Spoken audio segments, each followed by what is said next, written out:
you did an interesting article on NOAA, and you've done two articles, as a matter of fact. And in the process, you point out the amount of investment, financial as well as research, that that we benefit from here in North Carolina, directly here locally. Last evening, I was talking with Dr. Joel Fodry of the Institute of Marine Sciences, noted shark specialist, by the way. But let's talk about this. In your research, as you were doing this research for the NOAA facility, and well, let's go back to square zero, or, well, shall we call it ground zero. What was the purpose? What was the justification for this story? Well, the proposed budget for fiscal year 2026 came out for NOAA, and it was essentially terminating it terminated funding for the owner and operator of the Beaufort Lab, the National Centers for Coastal Ocean Science, otherwise known as NCCOS, and also terminated, or as feds like to say, zeroed the budget for the National Estuarine Research Reserve Service, NERS, which also operates out of the Beaufort Lab. So there were 2 of 3 functions that run in the Beaufort Lab having their budgets entirely terminated, and the story hadn't been reported. So that's why I was on it. Good job on your part. So in the process of realizing that those 2 budget items had been zeroed, basically had been eliminated. And of course, the NOAA lab has a facility, a building that was decided to be basically dangerous. It was, the foundation was suspect. Moisture had gotten into the building over a period of time. And so the tenant, being, I guess, NOAA or the National Marine Fisheries Service, or all of them, had to evacuate. And they have since been relocated in various facilities around the county? Yes, there were about 40 scientists working out of building number 2 on NOAA's Beaufort Lab campus, and they were relocated to the UNC Institute of Marine Sciences in Moorhead. And Joel mentioned that, yeah. Yes. So, that 40 scientists, I don't think we recognize or keep in mind, or top of the mind, if you will, the amount of services and research that's ongoing here in this little community of Carteret County. So you had 40 scientists just in that one building. And then you've got scientists over at Duke, and I guess there were other scientists in other regions of the NOAA lab and the NOAA facility, and you mentioned NERS as well. So they've got more people that were, if you will, not displaced at this point. Okay, so let's talk about the financial impact of this. What were some of the items that you pointed out in that story? Well, between the funding that I could track down, Carteret County has received... By the way, before I go any further, how easy was it to track that down? Not very. It took an internal document being leaked to me by a former NOAA employee who did take the early retirement. Her name was Ruth Kelty. She was happy to be named. And what I could find was that Carteret County has received at least $24.7 million of direct investments. I'm sorry, how much? $24.7 million. And that's just what I could find.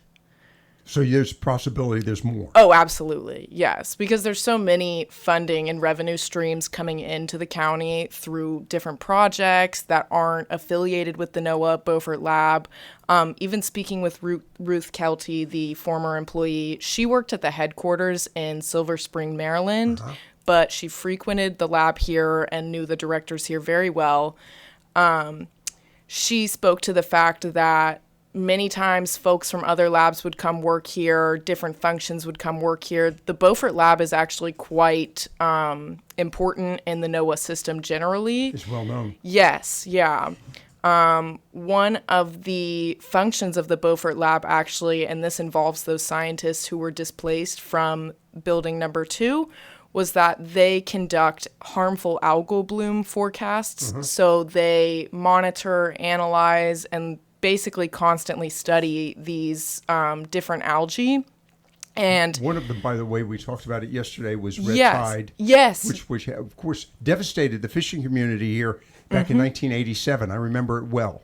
yes, It happened in the fall, and it really basically shut down our fall fishing, destroyed, I shouldn't say destroyed it, it decimated the oysters and clam fisheries as well, finfish. And the fishermen couldn't go fishing because the boats stirred up the water, and the algae in the air, the atmosphere, they really created a very harsh environment to Yeah. breathe. Yeah. Exactly. I mean, frankly, as an outsider, I really just was thinking of pool algae. So I was like, why is it that Right. harmful? But it wasn't until I was explained by Kelty that, they have neurotoxins. They can cause degenerative diseases. They have toxins that can affect your organs like your liver, your stomach, your digestive tract. So keeping an eye on these algal blooms is really important just for our basic health and livability of coastal regions. And about half of the scientists in the United States that forecast these algal blooms operate out of Beaufort. I'm sorry, one more time. Half of those scientists that forecast the harmful... the country? Yes. The other half sits in Alaska. Oh, well, of course. Yeah. Everybody wants to be in Alaska. Right, Really? exactly. Yes. Yeah, that's why it was very critical for them to have this building demolished and then replaced. We're talking with Kathleen Hopewell. We're talking about an article appeared actually back in July 18th, as I recall, in the Carteret County News-Times. You can get it. You can get copies of it here, by the way. But this is an important story. Okay, what is the outcome of this budget? Where are we on the process of maybe rectifying this? I say we. What are the possibilities? In terms of the building or the overall just budget? Being able the overall budget. Well, currently we are in the stage of awaiting the president's full budget proposal. Okay. It's really, I know that the Senate subcommittee did have a markup of commerce budgets, which includes NOAA's budget.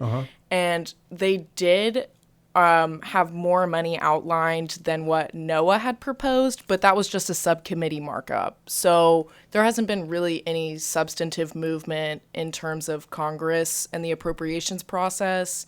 So we're still kind of in this waiting period. In your studies and your research on your story, comments from either members of Congress or even members of the state legislature, was there any concern that was expressed? Among politicians? Among politicians. Not so much, no. I did receive comment from a representative of Senator Tom Tillis's office, who actually said the greatest threat facing the Beaufort lab is the ocean and damage caused by it. Okay. And they proceeded, both Senator Tom Tillis's representative and Greg Murphy himself commented on their willingness and quickness to ensure funding was allocated to demolish and repair the Beaufort Lab Building number 2, but that funding is still being sat on by Congress. But that's the building, but it's also the operations that need to be funded too. Yeah, exactly. Yes. So the building could be funded, but it could be empty. Exactly. And also the owner, NCCOS, would lose their funding. And Ruth Kelty, the former employee, did say that there's a possibility of the National Marine Fisheries Service taking over the lab, but they don't have the money for that. They have a significantly smaller budget than the other operations in NOAA. We're talking with Kathleen Hopewell, an interesting story and something that does influence and impact not only the economy of the local community, but the state as well, but also the health of our region, and I would argue maybe even the health of this country. Kathleen, thanks for being with us. Thank you, Lockwood.